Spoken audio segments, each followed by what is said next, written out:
Glória a Jesus. Que coisa boa é servir a Deus. A terceira terra, irmãos, olha o que o Senhor Jesus Cristo diz. O que foi semeado entre espinhos é o que ouve a palavra, mas os cuidados deste mundo e a sedução das riquezas sufocaram a palavra e fica infrutífera. Irmãos, essa aqui é a que eu acho mais difícil, porque a primeira semente foi raptada, essa morreu. A segunda, com a insolação, essa morreu. Mas a Bíblia não registra que essa morreu. A Bíblia não registra que essa morreu. Pelo contrário, a Bíblia diz que ela nasceu, e no seu nascimento ela teve um problema em sua trajetória que o impediu de produzir fruto. E o que foi, irmão Antônio, que fez com que ela viesse a ser impedida de produzir? Os espinhos, os abrolhos. Aleluia. E eu queria chamar a atenção dos irmãos, para você ver se não tem crentes no nosso meio, crentes em meio ao povo que se chama de Deus hoje, que não vive essa situação. A palavra de Deus diz, na terceira terra, que ela ofereceu mais, aquela terra ofereceu mais para os espinhos e para os abrolhos, condições de crescimento do que para a própria plantinha da semente. Um coração que dá mais suporte para as coisas do mundo do que para as coisas de Deus é impossível produzir. Aquela semente só não deu fruto, aleluia. Escute isso, ela só não deu fruto porque aquela semente ela foi posta sobre uma terra que deu mais condição para os espinhos crescerem do que para ela crescer. Os espinhos cresceram mais do que a própria semente, a ponto daquela semente ficar praticamente esquecida em meio a tanto espinhal, aleluia. Mas ela não morreu, ela continuou ali no meio dos espinhos, e a única coisa que a Bíblia fala é que ela não produziu. E se nós olharmos para os dias de hoje, nós vamos ver essa grande realidade que Cristo falou no nosso meio.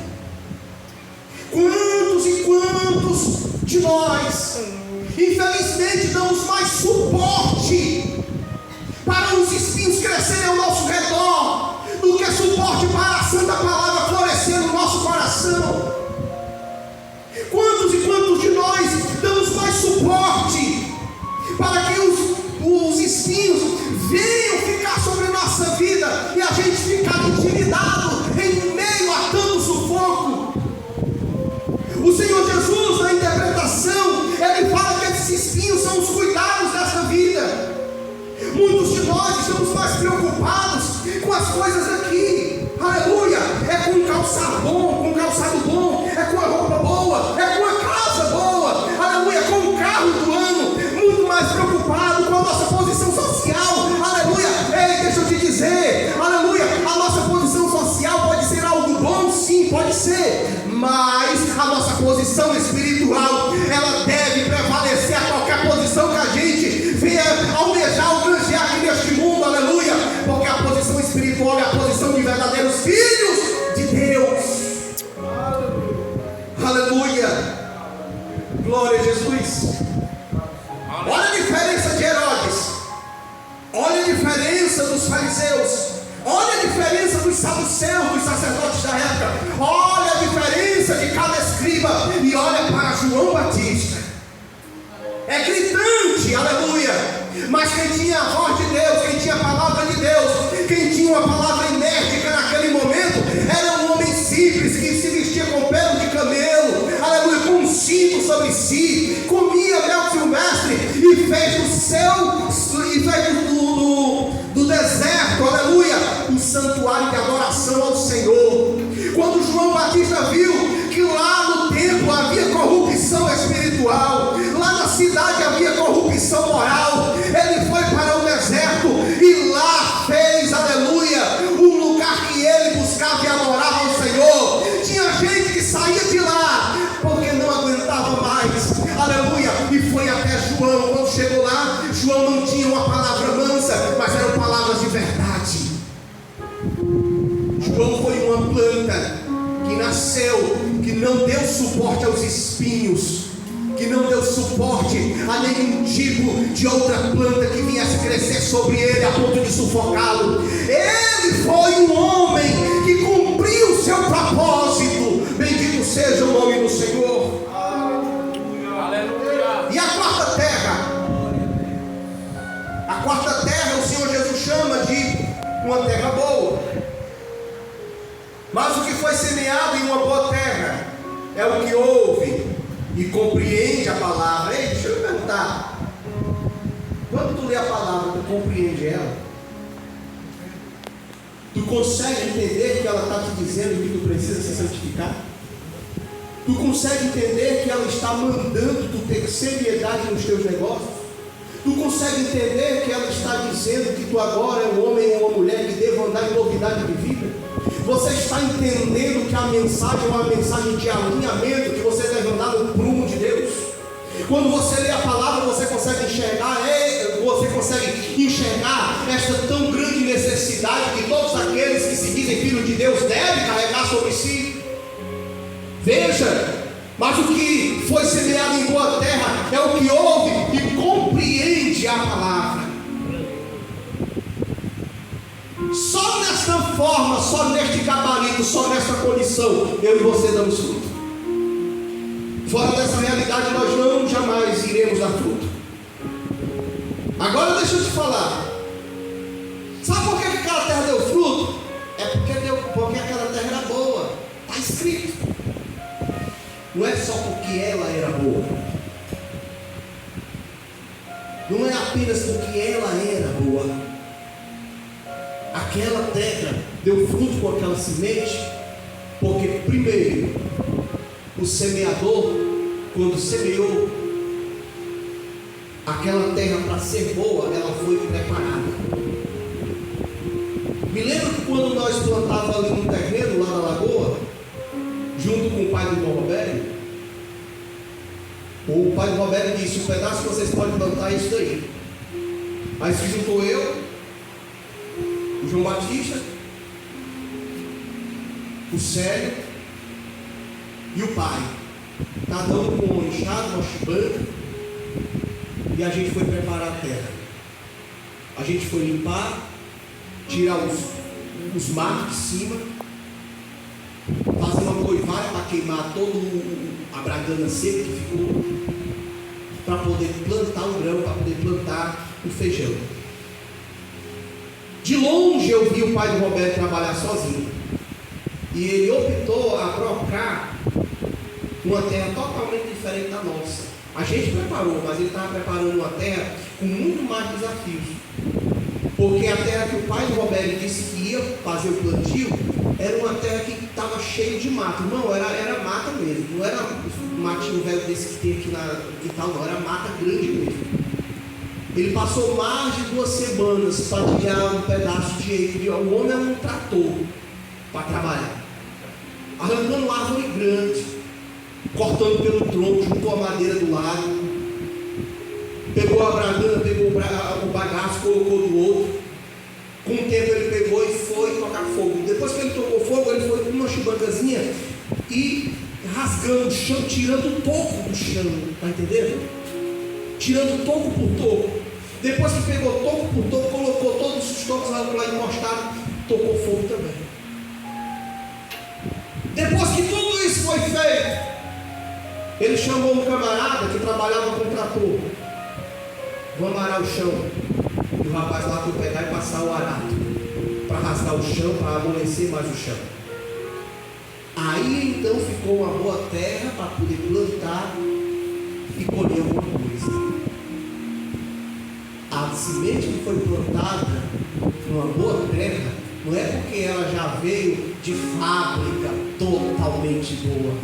É uma terra preparada, que aguenta enxada, que aguenta picaretada, que aguenta aradada, que aguenta fogo em cima, que é tirado, extrair os seus tocos. Aí Aí depois vem a semente é plantada, aquela semente não tem como sair dali, porque ela vai oferecer ali uma redoma, uma cerca, para que não venham os animais, não comam a semente. Vai oferecer profundidade, porque o arado foi passado, a terra ficou frouxa, a semente foi plantada lá embaixo, deu suporte para aquela semente criar, porque raízes. E depois, com o tempo, veio o agricultor e passou a enxada ao redor, para que não nascesse mais mato ao redor dela, para que não sufocasse a semente.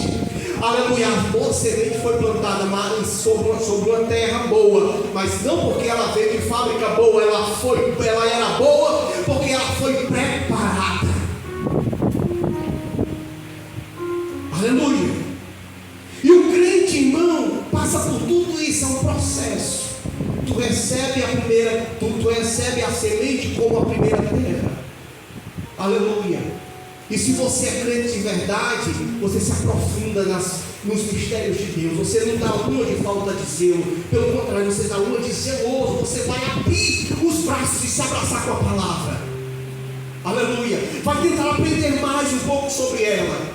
Segundo, aleluia, você não vai aceitar ter pouca terra para oferecer para a semente. Você vai se contentar em dar terra em abundância. Você vai fazer como o salmista disse: guardo no meu coração a tua palavra, para não pecar contra ti. Por isso, irmão, que o crente genuíno e verdadeiro, vem tribulação, vem dificuldade, mas ele não olha para isso, ele olha para o Deus que lhe chamou, porque ele conhece, aleluia, que aquele que lhe chamou para uma boa obra é fiel e poderoso para completá-la.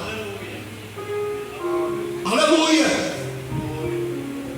Ele não se conforma em oferecer uma terra que não foi preparada, que a cova foi cavada em meio a muitas sementes de espinhais, para quando ela nascesse, os espinhos pudessem sufocá-la, dando mais atenção para os prazeres deste mundo. Ei, meu querido, crente genuíno e verdadeiro, aleluia, ele pode até almejar ter as coisas aqui, que não é errado a gente desejar. Por isso que eu e você trabalhamos para termos uma boa vida, para podermos dar o melhor para a nossa família. Mas isso para o crente verdadeiro não é tudo.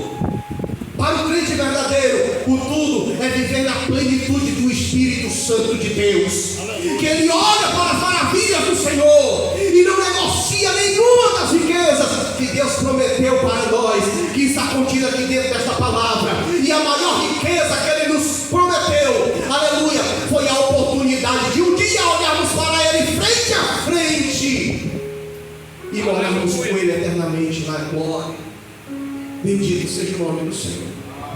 O crente verdadeiro dá uma boa terra para que a semente possa ser plantada, ter condição de fincar raízes.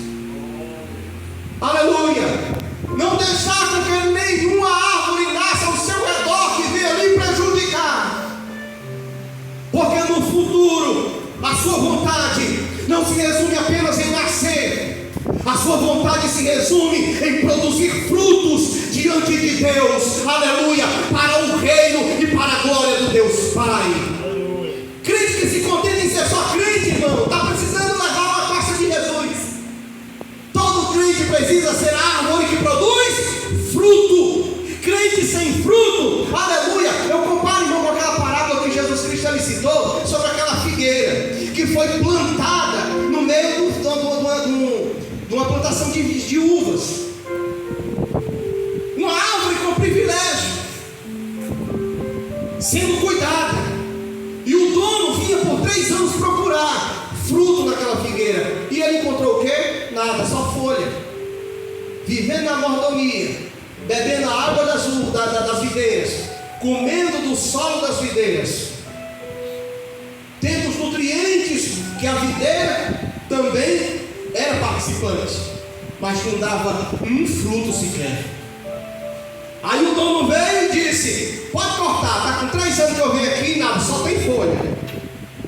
Irmão, o crente pode ser até bonito, pode ser até cheiroso, pode ser até um camarada que tenha, sei lá, o maior status social que você possa imaginar.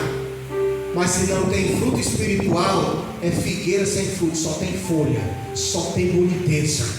Aleluia. E só tem boniteza que vai para cá. A maior boniteza que o crente pode ter não é as nossas feições humanas e materiais, é a nossa condição espiritual, onde o Senhor Jesus Cristo, Ele olha para nós e diz: essa é a minha noiva, essa é a minha noiva. Todo camarada que casou, quando ele olhou para a sua noiva no dia do casamento, ele olhou e disse: cuida para mim. Porque viu a noiva o quê? Ataviada, preparada, no ponto de dizer sim. Jesus Cristo, irmão, você acha que Jesus não olha para a sua noiva aqui nessas mesmas condições, não? Com alegria, com sorriso nos olhos, porque Jesus, Ele tem você, tem eu, tem nós, como noiva do Cordeiro. Então, para finalizar, se levante em nome de Jesus e se comporte a partir de hoje como noivo do Cordeiro. Aleluia! Sabe por quê? Porque Jesus Cristo, Ele disse que o arrebatamento, porque a palavra de Deus diz que o arrebatamento é para a noiva. Aleluia! E se somos noiva, precisamos nos comportar como tal. Amém? Quem recebe essa palavra em nome de Jesus? Glória a Jesus.